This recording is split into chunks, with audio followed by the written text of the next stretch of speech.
네, 분명히 영구 격리하겠다고 약속하더니 지난 12년 동안 대체 뭘 했느냐. 조두순 사건의 피해자 가족은 이렇게 말했죠. 조두순이 돌아온다는 말에 결국 피해자 가족은 안산을 떠나겠다고도 했습니다.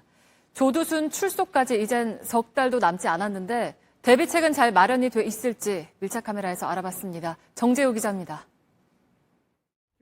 안산의 한 공원 앞입니다. 이쪽을 보시면 안심 비상벨이 설치되어 있다는 간판이 달려 있는데요. 위급한 상황에 비명소리만 질러도 이 음성인식기가 소리에 반응하고 112 상황실에 바로 연결되도록 만들어졌다고 합니다. 이런 비상벨이 안산 시내에 102개 존재한다고 하는데요. 잘 작동하는지 직접 점검해 보겠습니다.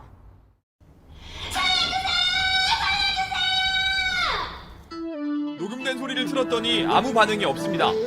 직접 소리를 질러봤습니다.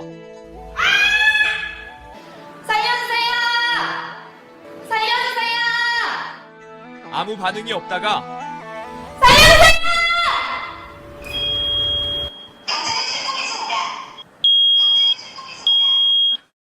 성인 여성이 있는 힘껏 소리를 질러야 작동을 합니다. 남성의 목소리는 오류를 줄이기 위해서 인식하지 않는데요. 벨을 직접 눌러서 작동시킬 수도 있는데 이렇게 가볍게 누르는 것으로는 작동하지 않고 1초 이상 길게 눌러야 합니다.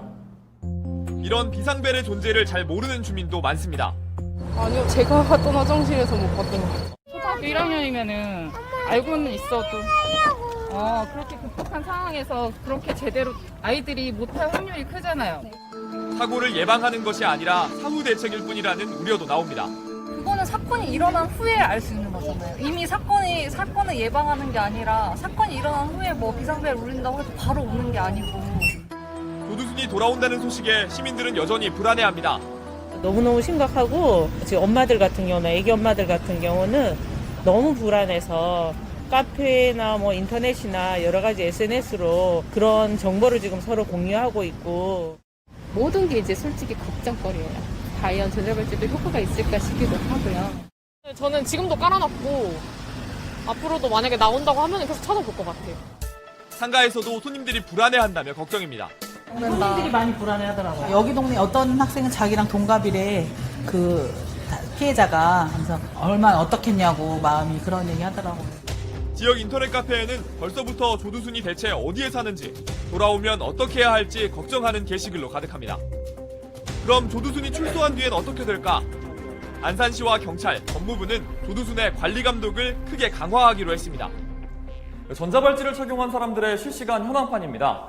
이쪽을 보시면 대상자가 3,368명이고요. 지금이 오전 11시를 조금 넘겼는데 벌써 2,400건이 넘는 경보가 울렸습니다. 경보는 출입금지를 위반하거나 신호가 실종됐을 때 울립니다. 40초마다 업데이트되는 정보를 토대로 평소와 다른 행동이 나타나면 곧바로 출동할 수도 있습니다. 조두순이 출소하면 이렇게 24시간 동안 1대1로 관리합니다. 출입금지 지역에 들어갔다는 경보가 울렸습니다. 하지만 대상자가 전화를 받지 않습니다. 지금 출입금지구역에 진입해가지고 지금 이제 전화를 받지 않거든요. CCTV로 상황을 파악한 뒤 담당 보호관찰관이 즉시 출동하도록 하는 겁니다. 조두순이 출소하게 되면 1대1 전담 관리는 보호관찰관의 몫입니다. 여기서 움직이는 것이 보이니까 우리는 실시간으로 이제 관찰을 하고 여기에서 계속 머무른다 이런 이제 그런 징후가 있으면 바로 저희들이 이제 출동을 하는 거죠. 지금은 3명을 관리하고 있지만 12월부터는 조두순만 맡습니다. 특별 부담은 되는데 어차피 누군가는 해야 되고 결국 움직이는 건 사람이니까 제가 한 발 앞서서 하면 범죄는 막을 수 있다고 생각을 합니다. 하지만 보호관찰관 1명이 맡아야 하는 인원은 평균 16.2명.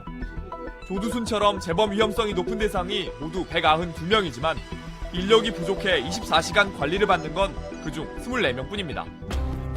시민들이 느끼는 불안은 조두순 출소를 앞두고서야 늑장 대응에 나섰기 때문이기도 할 겁니다. 앞으로 80일 시민의 불안을 잠재우기 위해 적극적인 대책이 필요한 때입니다. 밀착 카메라 정재우입니다.